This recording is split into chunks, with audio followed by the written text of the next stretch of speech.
All right, so I wanted to get into this matchup here between Wanda and Doctor Fate, and like I just kind of broke down Wanda in the profile. Like she's massively powerful, insanely powerful, really, where she is. Like once you touch on, I can alter reality. Like you're in a whole nother stratosphere of power, and that's really what she is. Like this is true God level power, and she has it. And I think some of the advantages that she has is this power is innate. All of this is innate to her, you know. And then there's Doctor Fate, and Doctor Fate obviously gets this helmet of fate and gets access to not only these arcane powers, where he can also alter reality, but also, you know, he gains access to all this knowledge. And this is where I start to have a differentiators between these two characters, right? Like Wanda, really, like forget the score I gave her up there. Power wise, she's a 7. That's undeniable, right? Like I gave her a 6, but I was going into it, and I'll explain it all in the video. I do a profile on her and break her out as well. Is that Wanda's crazy? Like Wanda, like a couple of things.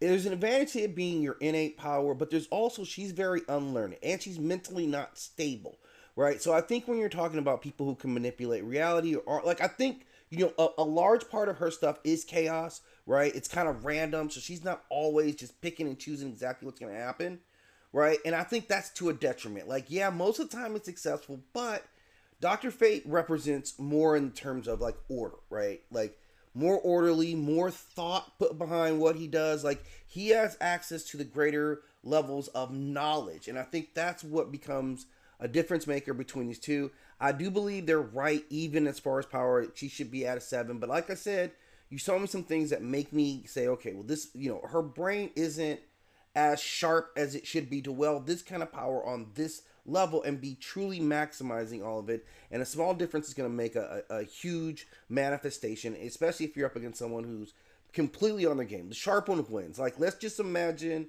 right, like Happy Gilmore before he started really working on his other parts of his game, right, against someone who's a real pro on the same type of golf course, right? Like Tiger Woods wasn't just power, he was power with like the other finesse parts of the game. Michael Jordan got better, even though he kind of, you know, when he finally started winning his championships, there was a point where he had lost a little bit, you know, of his athleticism, but he got better, sharper, right, and became more deadly. So that's kind of how I'm ranking these two. Wanda, you're right there, but I do give the edge in knowledge access and all those things to Doctor Fate.